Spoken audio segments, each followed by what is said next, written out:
You were there for me. That's true. And I was a mess. That is true.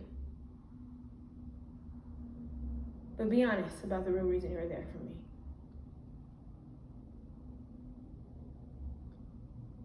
I was good material. That is why you stuck around, why you fought for me, why you loved me. It was a good story. And it was a world of emotions that you weren't used to seeing so fucking close. And because I was 20 years old, because I have never been loved the way that you loved me, or thought that you loved me, you didn't realize what I was to you. A movie.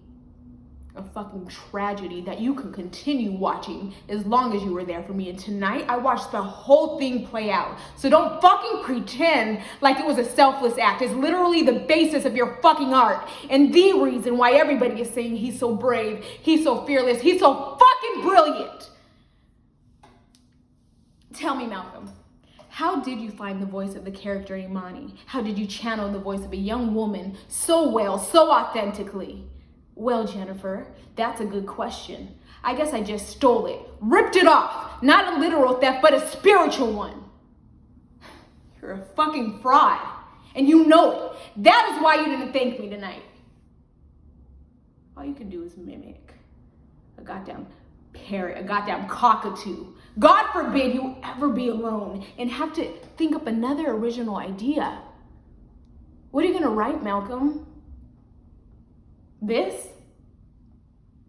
I don't think so.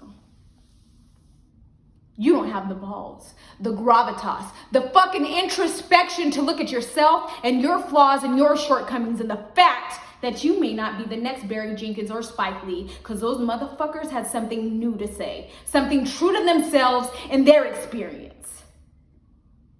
You say that your film is about shame and guilt? Whose shame, Malcolm? Whose guilt? What the fuck do you know about shame and guilt?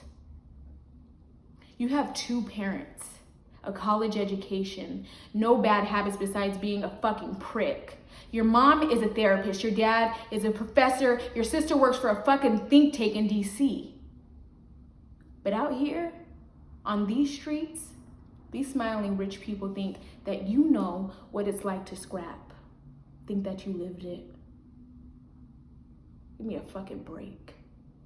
You're more privileged than the white girl who works for LA Times, who thinks that she's doing a public service by lifting your mediocre ass voice.